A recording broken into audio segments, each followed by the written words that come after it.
tutor cake tayo for today's video. Ayan. So, Kurumi team cake tayo for today's video. Ayan. So, birthday ng pamangkin ko na si Cassie. Ayan. So, ako yung pinili ng kapatid ko na mag-bake nung cake niya. Gumawa ng cake niya. So, every year naman, ayan, ako yung gumawa ng cake niya last year. Papakita ko din sa inyo yung yung last year. So, ayan yung last year niya with 2 dozen cupcakes. So, ayan. So, dito na tayo sa ating latest. Ayan, latest. Ang size pala ng cake natin is 7 by 5. Naging 7 by 5 siya. Tapos, 4 by 4. Ganun. Habang nagpo-frosting pala ako niyan, buhat ko si Yana. Nagigising-gising kasi siya. So, ayan. Hirapan na si Mami Yana. Oh, flex ka action, bebe. Say hi. Hi. Mawa naman ang bebe ko na yan. Ay. So, that time na, ayan, pinabuhat ko na si Yana kay nanay. Sabi ko, patapusin niya muna ako mag-frosting. Tapos, matutulog na kami. Eh, habang buhat niya, buti nakatulog na siya. So, ayan na, continuous na tayo. O, diba? Buti na lang, andyan si nanay. Shout out sa mga nanay na tumutulong sa kanilang mga anak na magbantay. Ayan. Shout out kay Nanay Ebony.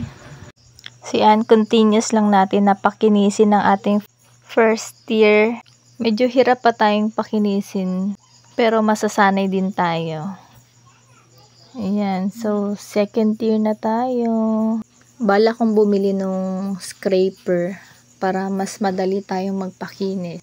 Meron akong scraper na maliit kasi, di ko masyadong bet. At saka, may isa pa akong metal na scraper. Mataas din yun, pero hindi ko rin siya bet. So, balak nating bumili ng scraper na plastic. Katulad nung kay Miss Pia. Shout out kay Miss Pia ng Dainty Cakes. Ayan. Hi Miss Pia. Ayan, so bukas na natin i-decorate. So, ayan, kinabukasan na yan at dinecoratean ko na siya. Sabi ng kapatid ko, 11 o'clock daw kami umalis dito sa bahay para 12 or 12:30 nandun na kami. Eh, malapit lang naman. So, ayun, saglit lang yung biyahe namin.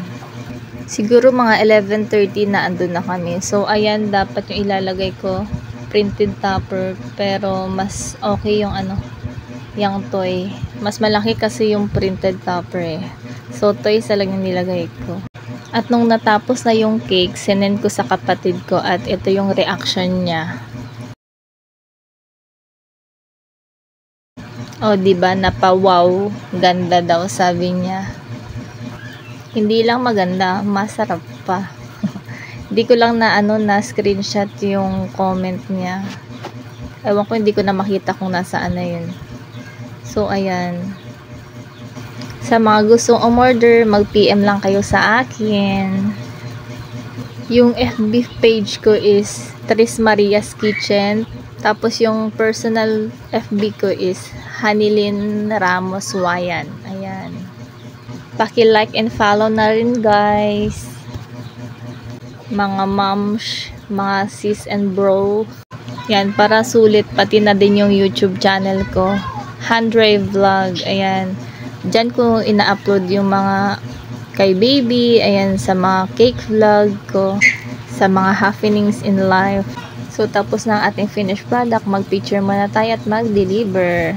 Bye! Deliver muna tayo. Bye-bye! Ingat kayo!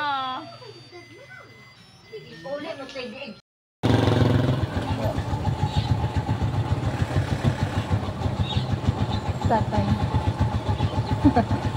Ang aking driver.